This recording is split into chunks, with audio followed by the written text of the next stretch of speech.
అందరికీ నమస్కారం. నా పేరు Anil Kumar Yadav Deshmukh. Welcome to our YouTube channel. ఒక ఫెయిల్యూర్ అయిన స్టోరీ టెల్లర్ మళ్ళీ మన ముందుకు వచ్చింది. అదే నెరేటర్. ఎలక్షన్ ముందు మీకు చెప్పిన కథ గుర్తుండే ఉంటుంది. ఏదో నక్క అని చెప్పి, తోడేలు అని చెప్పి, ఇంకేదో పేర్లు చెప్పి ఒక కథను చెప్పింది పాపం మొత్తానికి. వాళ్ళ కోట్లు వేద్దన్నది. జనాలు డిప్ప మీద 2 దెబ్బలు పెట్టి అట్టా కూసబెట్టి ఇంట్లో కూసబెట్టిళ్ళు. ఆ స్టోరీ టెల్లర్ చాలా కాలం తర్వాత మీడియా ముందుకు వచ్చింది. నేను కూడా ఈ మధ్యలో అసలు ఈ స్టోరీ టెల్లర్ గురించి మాట్లాడలేదు ఎక్కువ, బట్ ఎందుకో ఈరోజు మాట్లాడాలనిపిస్తుంది. చూద్దాం ఏం చెప్తుందో. మనం ఆంధ్ర రాష్ట్రంలో ఉన్న ఒక ఫెయిల్డ్ మినిస్టర్ గురించి మాట్లాడుకోబోతున్నాం. ఒక ఫెయిల్డ్ నెరేటరు ఫెయిల్డ్ మినిస్టర్ గురించి మాట్లాడుతుందట. కాదక్క, అప్పుడప్పుడైనా పాత వీడియో ఆ ఇంటర్వ్యూలో ఏం మాట్లాడినాం, మనం ఏమన్నాం, అసలు జనాలకు ఏం మెసేజ్ ఇవ్వాలనుకున్నాం, ఏం ఫార్వర్డ్ చేసినాం, దాని రిజల్ట్ ఎట్లా ఉందని చూసుకున్నప్పుడు కొంచెం అంటే లోపల ఏమన్నా కొంచెం అరే నేను ఏదో తప్పు చేసినట్టున్నా కదా, మరీ ఓవర్గా మాట్లాడినట్టున్నాం, మన స్థాయి ఏంది, మన లెవెల్ ఏంది, మరీ బాగా డీప్గా మాట్లాడినట్టున్నా, అందుకే జనాలు 11 సీట్లకు పడుకోబెట్టిలేమో, లేదంటే కనీసం ఓ 30 సీట్లు, 25 సీట్లు అట్లా ప్రతిపక్ష హోదా రేంజ్ అయిన ఇచ్చేటోళ్ళేమో, ఒక 10% సీట్లైనా వచ్చేటియేమో, నా నోటిదూల వల్లే 11 పడిపోయిందేమో వైసీపీ అని ఏ రోజు కూడా కొంచెం లోపల ఫీల్ అవ్వలేదా? ఏమో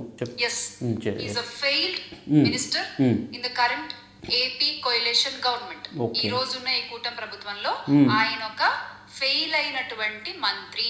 ఆయనే మన గౌరవ విద్యాశాఖ మంత్రి శ్రీ నారా లోకేష్ గారు, మన పేపర్ లీకేజ్ గారు అన్నమాట. పాపకు సబ్జెక్ట్ ఉండదు, ఆబ్జెక్ట్ ఉండదు, క్వశ్చనింగ్ ఉండదు, ఆన్సరింగ్ ఉండదు, బట్ ఏదైనా అందంగా వ్యక్తపరచడానికి, ఏదైనా తెలుగుని తేటగా మాట్లాడడానికి పనికొస్తుంది తప్పితే పొలిటికల్గా she is nothing. And she is a failed story teller కూడా.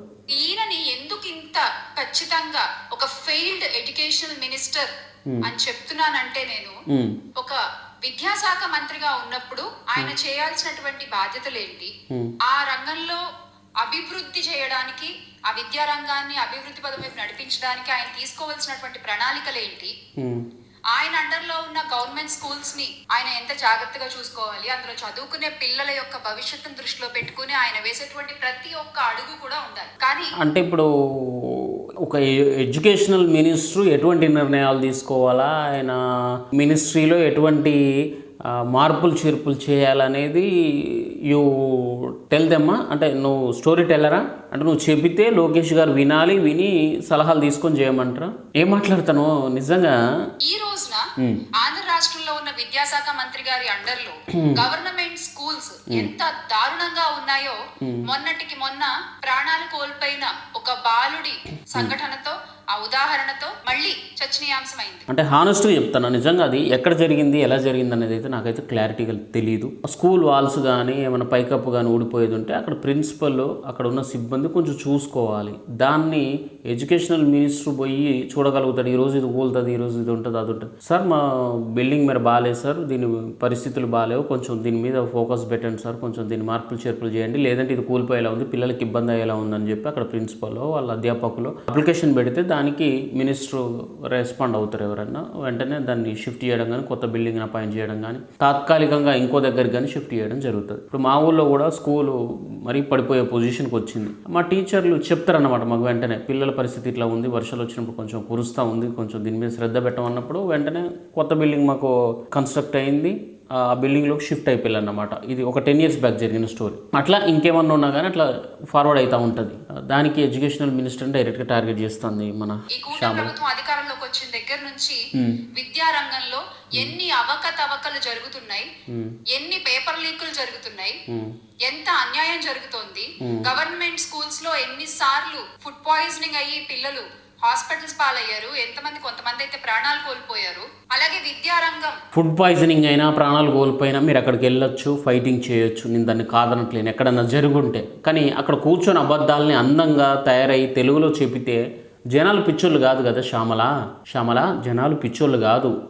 ఎంత నిర్వీర్యం అయిపోయింది, ఇవన్నీ కూడా మనకు తెలుసు, మనం చూస్తూనే ఉన్నాం. కానీ నీకు తెలుసు మొన్న జరిగినటువంటి ఘటన నిజంగా బాధాకరము. మన్యం జిల్లా సాలూరులో 10వ తరగతి చదివేటువంటి విద్యార్థి, ఆ విద్యార్థి పేరు అరుణ్ తేజ. ఆ అబ్బాయి చదువుకుంటుండగా అబ్బాయి పైన గోడ కూలిపోయి ఆ అబ్బాయి ప్రాణాలు కోల్పోయాడు. చదువుకోవడానికి స్కూల్కి వచ్చాడు. ఒక్కసారి ఆ మన్యం జిల్లాకు సంబంధించిన వాళ్ళు ఎవరైనా ఉంటే ఒక్కసారి అది ఆరా తీయండి. అది ఏ స్కూల్లో జరిగింది, ఎందుకు జరిగింది, ఏ విధంగా జరిగింది అనేది. ఇంటికి మాత్రం ఈమె స్టోరీలు బాగా చెప్తుంది. ఆల్రెడీ నక్క స్టోరీ కూడా చూసినాం. మరి ఇదేం స్టోరీ చూద్దాం. దీనికి కారకులు ఎవరు? అసలు పిల్లలు చదువుకునే చోట కనీస సదుపాయాలు ఉండవా? కనీస జాగ్రత్తలు తీసుకోరా? తీసుకుంటారు. ఇది అక్కడ ఉండేటువంటి అధికారుల నిర్లక్ష్యం కాదా? ఆ అబ్బాయి తల్లిదండ్రులకి ఎవరు సమాధానం చెప్తారు? 10వ తరగతి చదివేటువంటి అబ్బాయి, ఓల్డంత భవిష్యత్తు ఉన్నటువంటి అబ్బాయి, కేవలం నిర్లక్ష్యం వల్ల, కేవలం అధికారుల నిర్లక్ష్యం వల్ల ఈరోజు ఆ అబ్బాయి ఇప్పుడు అధికారుల నిర్లక్ష్యమా, అక్కడ స్టాఫ్ నిర్లక్ష్యమా అనేది అతి తొందరలోనే తెలుస్తుంది. మ్యాటర్ కానీ చేరాల్సిన పరిస్థితి వచ్చిందే. దానికి కారణం మీరు కారా? అందుకే చెప్తున్నా నేను, నారా లోకేష్ గారు, పేపర్ లీకేజ్ నారా లోకేష్ గారు, మీరు ఒక ఫెయిల్డ్ విద్యాశాఖ మంత్రి, మీరు ఒక ఫెయిల్డ్ మంత్రి. అంటే సక్సెస్ఫుల్ మంత్రి మన బొత్స సత్యనారాయణ గారు అంటారు. ఇందుకు కొంపదీసి ఇప్పుడు ఆంధ్రప్రదేశ్లో గతంలో బొత్స సత్యనారాయణ కదా ఎడ్యుకేషనల్ మినిస్టర్. ఆయన సక్సెస్ఫుల్ ఎడ్యుకేషనల్ మినిస్టర్ అంటావా ఇది ఫైనల్గా? నారా లోకేష్ గారు ఫెయిల్యూర్ అయితే అంటే బొత్స సత్యనారాయణ ఏం మాట్లాడతాడు పిల్లల గురించి, ఎడ్యుకేషన్ గురించి అనేది మీకు ఏమైనా తెలుసా? అంటే అవగాహన ఉందా? చాలా డబ్బాలు కొట్టుకోవచ్చు మీ పేపర్లలో, చాలా గొప్పలు చెప్పించుకోవచ్చు. ఇప్పుడు నువ్వు కూడా నీ మీడియా ఛానల్లో నీ ఇంటర్వ్యూలలో నీకు నోటికి వచ్చినట్టు పిచ్చి కూతలు, కారు కూతలు, సిగ్గులేని మాటలు ఎన్నో మాట్లాడినావు. లాస్ట్కు జనాలు చెప్పించు కొట్టిరు, పాత చెప్పుతోడు బాధిరు. 2 దౌడలు వాచిపోయినాయి నీకైతే. నువ్వు చేయబట్టే దరిద్రం పట్టుకుంది ఒక రకంగాని కూడా. పాపం శ్రీరెడ్డి బాగానే మాట్లాడింది ఆ మధ్యలో, నా స్నేహితురాలు. అందరూ ఈ రోజున కంపేర్ చేస్తున్నారు. అందరూ ఈ రోజు కంపారిజన్ స్టార్ట్ చేస్తున్నారు. ఏమని? గతంలో వైఎస్ఆర్ కాంగ్రెస్ పార్టీ ప్రభుత్వంలో జగనన్న ప్రవేశపెట్టినటువంటి నవరత్నాలలో నిజంగా రత్నం లాంటి పథకం నాడు నేడు. గవర్నమెంట్ స్కూల్స్ యొక్క చరిత్రని తిరగరాసినటువంటి పథకం నాడు నేడు. ఆ పథకం కింద ఎన్ని గవర్నమెంట్ స్కూల్స్ ని జగన్మోహన్ రెడ్డి గారు ఎంతలాగా ఆ స్కూల్స్ రూపురేఖలు మార్చారు. అందులో చదువుకునేటువంటి పిల్లలు తీసుకునేటువంటి ఆహారం దగ్గర నుంచి ఇప్పుడు స్కూల్ రూపురేఖలు మార్చుంటే ఆ క్రెడిట్ మొత్తం బొత్స సత్యనారాయణకి ఇవ్వాలి కదా. నువ్వు జగన్ రెడ్డికి ఎందుకు ఇస్తాను? ఇప్పుడు అక్కడ స్కూల్ కూలితే ఎడ్యుకేషనల్ మినిస్టర్ నారా లోకేష్ అన్నావు కదా, గోడ కూలిందని చెప్పి. అది నిజం అబద్ధం కాసేపు పక్కన పెడితే తెలుస్తుంది తొందరలో. నువ్వు ఎడ్యుకేషనల్ మినిస్టర్ టార్గెట్ చేస్తాను కదా లోకేష్ని. మరి అక్కడ గతంలో ఎడ్యుకేషన్ బాగుందన్నప్పుడు నువ్వు బొత్స సత్యనారాయణకి ఇవ్వాలి కదా క్రెడిట్స్ మొత్తం. వైఎస్ జగన్కి ఎట్లా ఇస్తావు? పాయింటే కాదు అధ్యక్ష, నేను మాట్లాడేది ఏదైనా పాయింటే ఉంటుంది అధ్యక్ష. చెప్పమ్మా. ఎంతలా శ్రద్ధ పెట్టారు వాళ్ళకి, ప్రతిరోజు రాగిజావి ఇవ్వడం కానీ, ప్రతిరోజు వాళ్ళకి పోషకమైనటువంటి ఆహారం ఇవ్వడం గురించి కానీ, ఒక ఎగ్ ఇవ్వడం గురించి కానీ, ప్రతిరోజు పల్లీ చిక్కి ఇవ్వడం కానీ, ఇలా చదువుకునే పిల్లలకి ఎక్కడ కూడా వైటమిన్ డెఫిషియన్సీ ఉండకూడదు, వాళ్ళు హెల్తీగా ఉండాలనేటువంటి వాళ్ళు తీసుకునే ఆహారం దగ్గర నుంచి శ్రద్ధ పెట్టి టోఫెల్ ఇంట్రడ్యూస్ చేసి, ట్యాబ్లు ఇచ్చి, డిజిటల్ ఎడ్యుకేషన్ స్టార్ట్ చేసి వాళ్ళ స్కూల్స్ ని ఇప్పుడు ఆ ఎడ్యుకేషన్ కానీ, ఆ ట్యాబ్స్ కానీ, ఆ స్కూల్స్ అంటే అవి లేవా ప్రస్తుతం? పిల్లలకి ఎడ్యుకేషన్ చెప్పట్లేరా అండి? అంటే అనకూడదులే కానీ ఇప్పుడు స్కూల్కి పోయిన పిల్లలందరినీ పనికి పంపించేస్తారండి. స్కూల్లో కాదు మీరు ఉండాల్సింది, మీరు బయట ఉండండి అమ్మా అని చెప్పి స్కూల్కి వెళ్ళి బయటికి కొడతా ఉన్నారా పిల్లలందరినీ?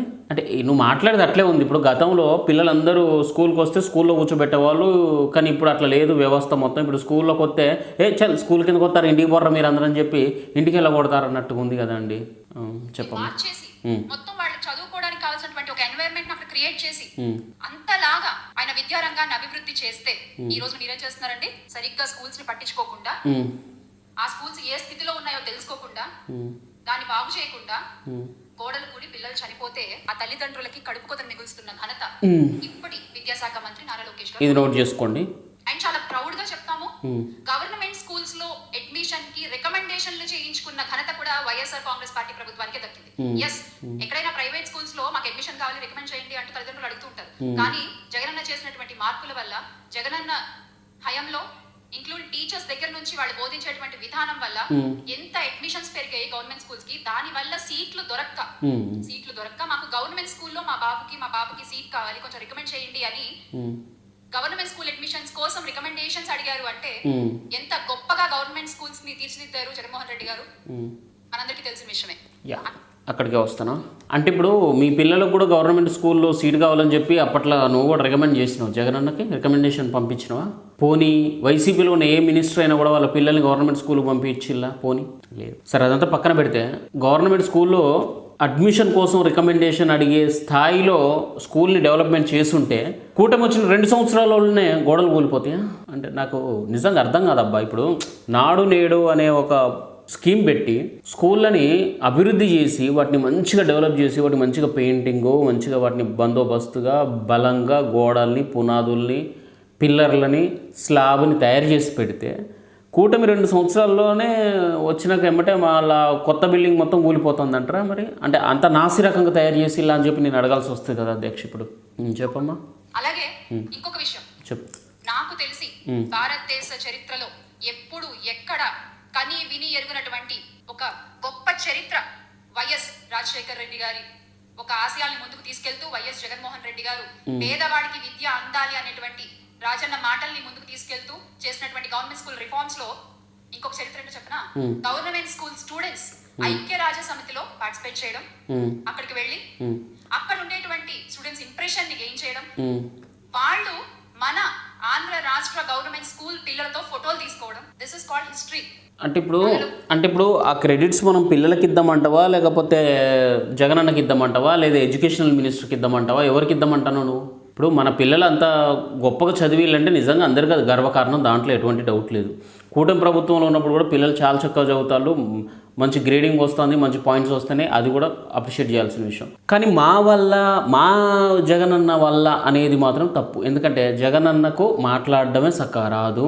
ఆయన బోధిస్తే పిల్లలు నేర్చుకున్నారు, ఎడ్యుకేట్ అయ్యిళ్ళు అనేది ఇంకా లఫుట్ పని. స్కూళ్ళని అంత అభివృద్ధి చేస్తే వచ్చిన 2 సంవత్సరాల్లోనే మీరు గవర్నమెంట్ పోయి మరీ ఏదో 25 సంవత్సరాలు 30 సంవత్సరాలు ఏం కాలే కదా, 2 years అయింది కదా. ఈ 2 సంవత్సరాలనే గోడలన్నీ కూలిపోతాయి, కుమిలిపోతాయి, మీద పడిపోతాయా? బాగు చేసినామని చెప్పుకుంటూనే మళ్ళీ బొక్కలు మీరే బయట పెట్టుకుంటారు కదా, అవునా కదా? అందుకే నేనేమంటానంటే ఒక ఫెయిల్డ్ స్టోరీ టెల్లర్ ఏమన్నా బయటికి పట్టుకొస్తే అనవసరంగా టైం బొక్క తప్పితే ఏం లేదు ఇక్కడ. ఏమకంటే శ్రీరెడ్డి జరనయం ఓ మాట అన్నా అంటే పడినా పడుతుంది, అది మంచి టాకింగ్ స్కిల్స్ ఉంటాయి దానికి అట్లీస్ట్. ఈమె ఏంటంటే అబద్ధాన్ని అందంగా చెప్తుంది అంతే. కానీ శ్రీరెడ్డి కొంతవరకు ఏంటంటే ట్రూత్ టెల్లర్, అది నిజాలు మాట్లాడుతుంది, నిర్భయంగా మాట్లాడుతుంది, బూతులు కూడా మాట్లాడుతుంది, దాంట్లో నేను కాదనట్లేను. కానీ ఇది అందంగా బూతులు లేకుండా అబద్ధాలని అసత్యాలని ప్రచారం చేస్తుంది అన్నమాట. అట్లాంటి స్టోరీలు చెప్పే లాస్ట్కి వైఎస్సీపీని 11కు పడుకోబెట్టింది. ఈమె సోది ఎక్కువ విన్నా బాగుండదు. Thank you. జై హింద్.